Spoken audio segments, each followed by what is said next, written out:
권영호TV 시청자 여러분, 구독자 여러분, 2022년 복 많이 받으시고요. 여러분의 소망이 꼭 이루어졌으면 합니다. 또한 자동차의 안녕을 기원하겠습니다. 오늘 여러분을 찾아가는 자동차는 투싼 자동차입니다. 투싼 자동차가 무엇을 어떻게 정비해야 될지, 무슨 고장은 있는지 스캔 데이터를 통해서 여러분과 함께 풀어보도록 하겠습니다. 끝까지 지켜봐 주시고요. 이 영상이 끝날 즈음 여러분들의 생각에, 여러분들의 마음속에 무엇이 남게 될지 여러분과 함께 하겠습니다.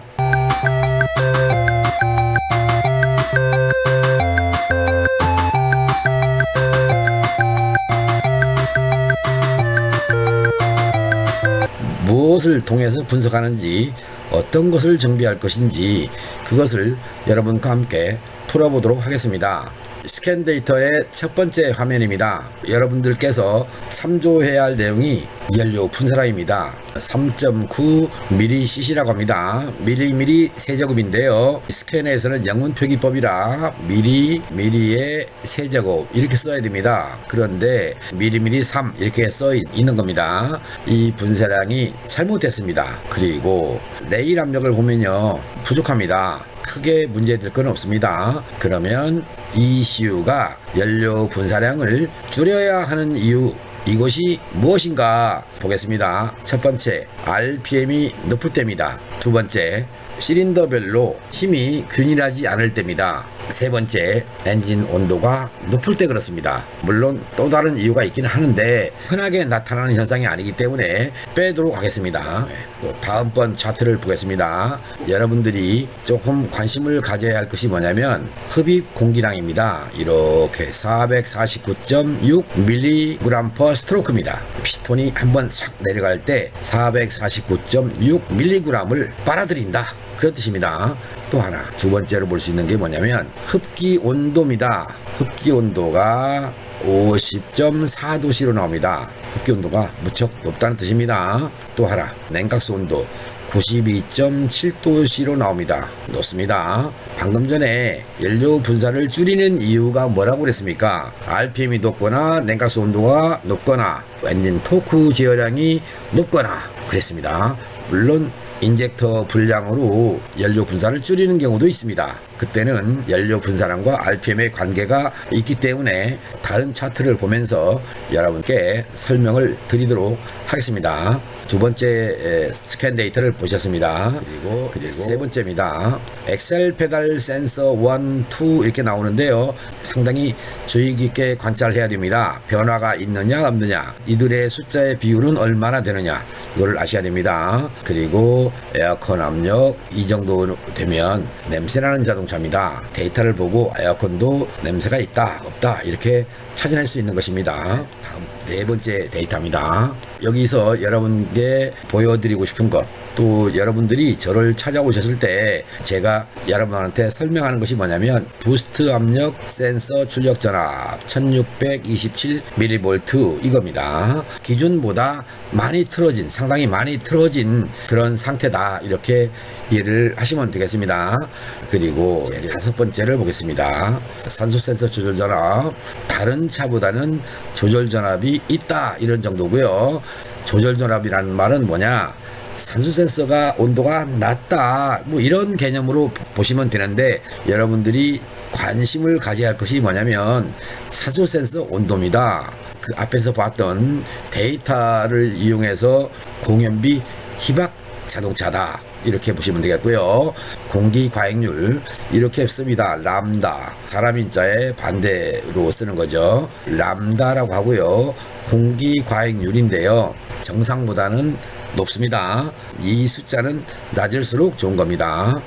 그리고 뭐 5가 나오든 6이 나오든 자동차 성능에 문제가 없는 차가 있고요. 성능에 영향을 주는 차도 있습니다. 최근에 보니까 공기과액률이 높은 차, 10도 아니고 20도 아닌 그보다 한참 높은 그런 자동차도 봤습니다. 왜 높았을까? 그건 나중에 여러분들한테 기회가 되면 설명해 드릴 예정입니다. 그리고 엔진 회전수 나왔죠. 여러분 눈에 보이는 게 719rpm입니다. 또한 엔진 부하를 보면 33.3%입니다. 안 좋은 자동차가 20%대입니다. 물론 더 낮으면 좋겠고요. 이 자동차는 33.3%입니다. 엔진 부하값, 실린더별로의 출력의 세기가 서로 많이 다르다, 이런 얘기입니다. 그것이 엔진 회전수와 관련합니다. 지금까지 여러분께서 보신 내용을 참고했을 때 어떤 것이 문제가 있는가 아직 감이 안 올 겁니다. 또 다시 보겠습니다. 여기 보면 방금 전에 RPM 보셨었죠? 현재 여기는 721로 나왔습니다. 엔진 부하값 33.3% 했는데 33.5%로 약간 줄었습니다. 719일 때와 721일 때 곧 RPM의 차이 때문에 줄어든 것처럼 보인다. 그리고 현재 엔진 출력 토크, 목표 엔진 출력 토크, 이거는 좋아 보입니다. 사실은 잘못된 계산 결과를 보여주고 있는 것입니다. 지금까지 본 데이터를 통해서 여러분들이 아셔야 될 것이 있어요. 그게 무엇일까? 투싼 자동차의 증상이 과연 무엇이냐? 차에 앉아 있으면 떨린다, 진동한다, 핸들이 떤다, 이런 식으로 진동이 있는 겁니다. 주행을 하면 힘이 없습니다. 엑셀 페달을 밟으면 묵직하게 나갑니다. 엑셀을 밟았을 때 가속 응답성이라는 것이 있어야 되는데 밟으면 부웅 이렇게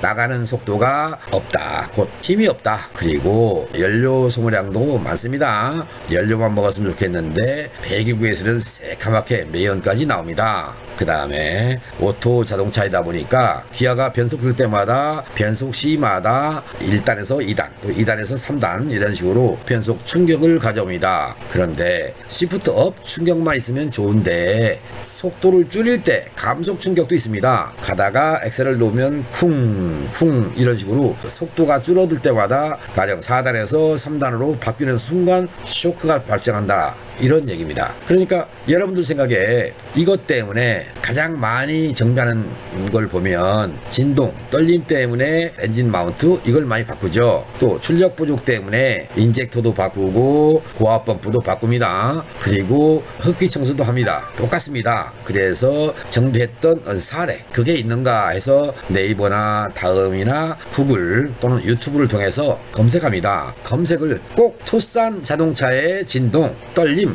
이런 식으로 검색을 하는 겁니다. 투싼이 아닌 디젤 자동차는 다, 또는 가솔린 자동차는 다 떨림도 있고 진동도 있습니다. 출력 부족도 있고 연비 불량도 있습니다. 그러니까 진동, 떨림, 출력 부족, 연비 불량 이런 식으로 자동차 이름을 넣지 않고 검색을 하면 다양한 글이 나올 텐데 빠르게 보고자 해서 그런지 아니면 내 차만 그런가 해서 그런지 여러분들은 꼭 매번 자기 차 이름을 넣고 검색을 하니까 정비를 했던 사례가 있음에도 불구하고 내 차 이름이 없는 사례, 그렇지 않습니까?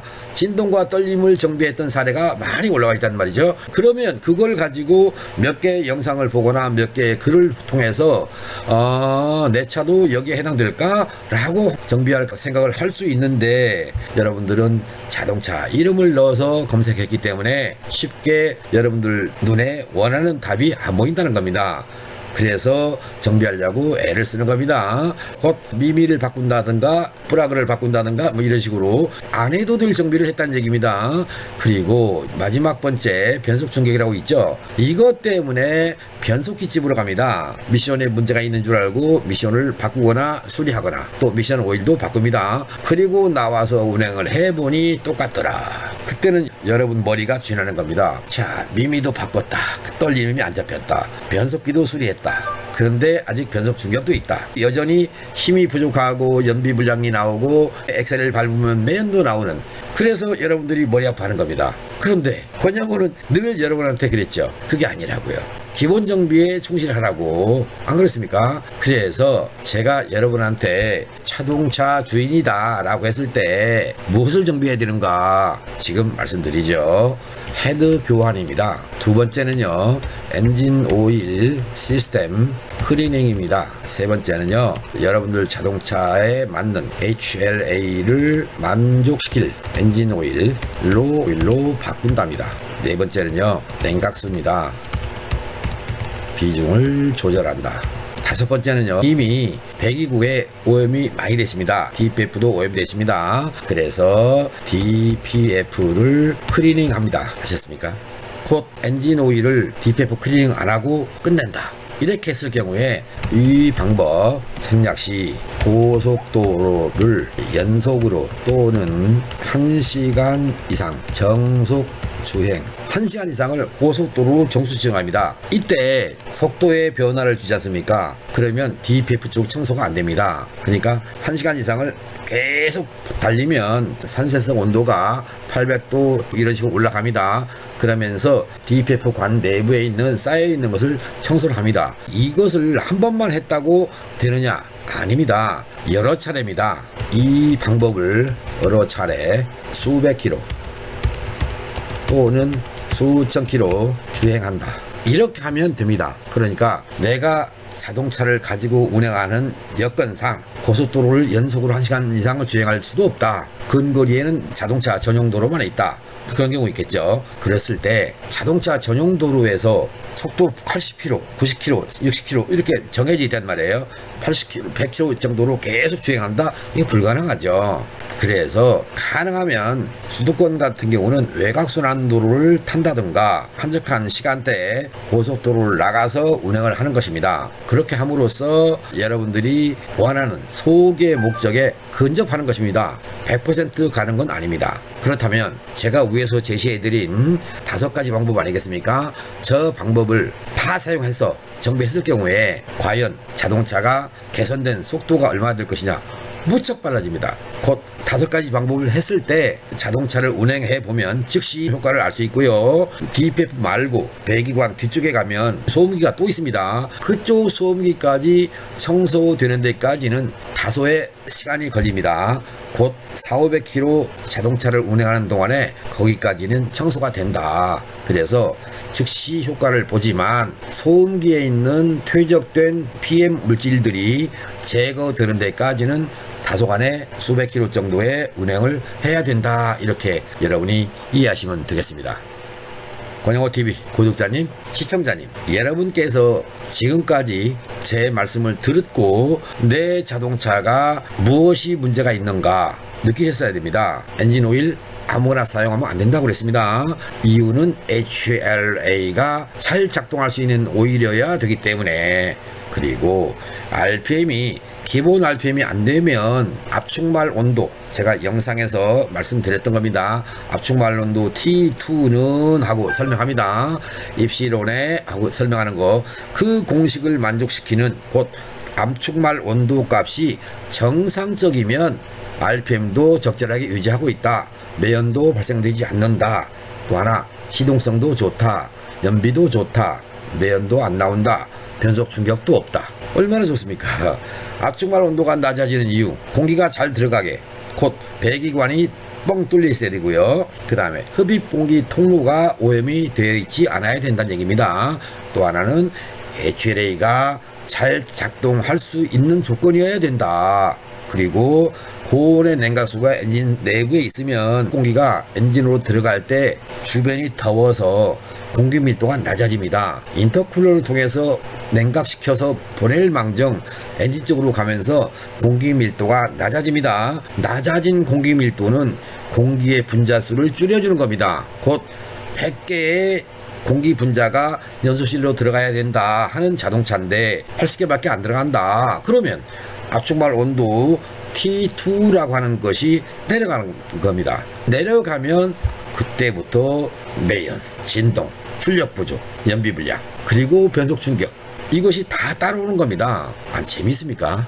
자동차 정비에 대한 두려움보다는요, 내가 자동차를 관리했던 거, 나는 주기적으로 5천에 한번 바꿨어, 7천에 한번 바꿨어, 방송 보니까 10,000km에 바꿔도 된다고 하더라, 이래서 관리를 잘했다. 그런데 여러분들은 정작 가장 중요한 포인트는 놓치고 그저 주변에서 들려오는 여러분들의 의견을 듣고 자동차를 관리한 것이 곧 여러분들이 자동차 관리의 실패의 책임이다 이겁니다. 여러분 스스로 지금까지 관리했던 방법이 아니었다는 것을 깨우치셨다면 이 영상을 통해서 여러분들은 앞으로 자동차 관리하는데 무척 쉽다는 걸 아실 것이고요. 이 쉬운 그 방법은 아주 간단했구나 라고 하는 겁니다. 쉽다는 걸 아셨을 거고, 또 기본적인 정비가 잘 돼 있으면 주기적으로 뭐를 바꾸려고 할 필요도 없다. 곧 돈도 안 들어가는 자동차를 탄다.